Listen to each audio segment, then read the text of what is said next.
Linda Richards, how does a Scientologist feel when the promised superpowers fail to materialize after attesting to clear or an official OT level? Well, you know, cognitive dissonance is a beautiful thing in the world of Scientology and destructive cults. And by saying that, I mean that people are able to rationalize almost anything. It is amazing, our capacity to explain away, justify, or come up with reasons why things are the way they are, as opposed to how we think they should be or how they're supposed to be. In the case of superpowers, you know, in Scientology, the levels of Scientology are extremely subjective, and the promises that are made are extremely subjective. Hubbard talks about telepathy and telekinesis, you know, moving things around with your mind and that sort of thing, in very vague terms. There are no distinct, definite, you know, when you reach this level, you will be able to do A, B, and C, right? For example, a clear is a person who no longer has his own reactive mind.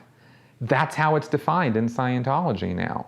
And any notes or information from Dianetics, the Modern Science of Mental Health, or the 1950, 1951 time period are all downplayed. You know, the idea of eidetic memory recall, you know, being able to recall everything you've ever seen or had happen to you in your life, and the whole being able to think like a supercomputer and never getting sick and that sort of thing. All those are really, really downplayed. It says it right in Dianetics. I mean, you'd think that some people would hold them to those standards, but they don't. Instead, they rationalize away that, oh, Hubbard said that, but really he was talking about OT, and when we get to OT, then we'll understand, then we'll have those abilities or powers or that sort of thing, because Hubbard made more discoveries later on after he wrote Dianetics. See, he wrote Dianetics, and he had this idea that if you didn't have a reactive mind, that you'd have all these abilities, but he didn't know about, you know, the OT phenomenon and the OT stuff that you have to deal with, right? He didn't know about that. And so he discovered that later on, and that's why I don't have those abilities, right? It's because I haven't gotten to OT yet. And then later on in Scientology, like you get through clear, and then you go to OT3, right? Which is the whole Xenu story and all of that, and the body thetans and that whole thing, right? You do OT1, OT2, and OT3. And OT3's end result is freedom from overwhelm.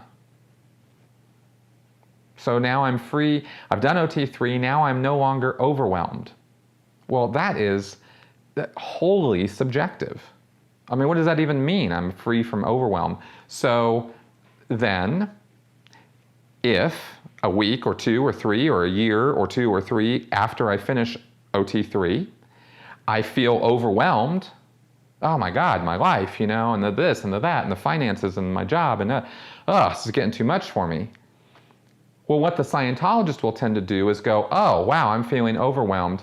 I guess there's some part of my OT case, my OT problems, you know, that I haven't handled yet.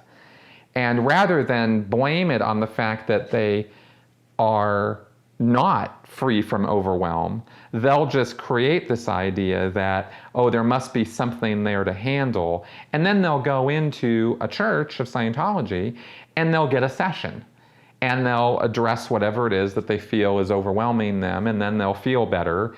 And then they come out and they go, oh yeah, it's all good now, and I don't feel overwhelmed anymore.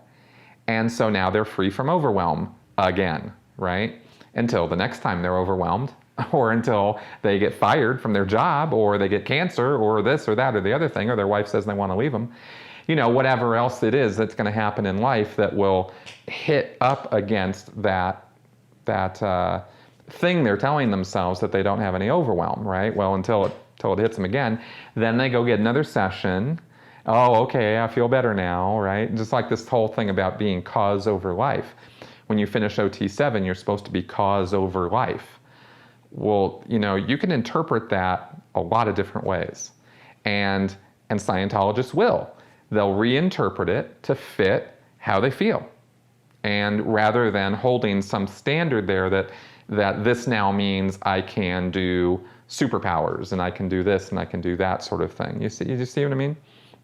It's all subjective, and it's all has to do with the cognitive dissonance, because the objective fact is, when you look at a clear or an OT in Scientology and you look at their life and you look at what's going on in their life, it's really not a whole lot different than before they ever got involved with Scientology in the first place.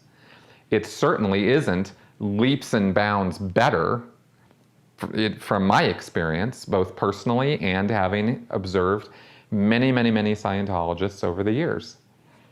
They have the same problems and the same difficulties and the same adverse reactions to things as everybody else.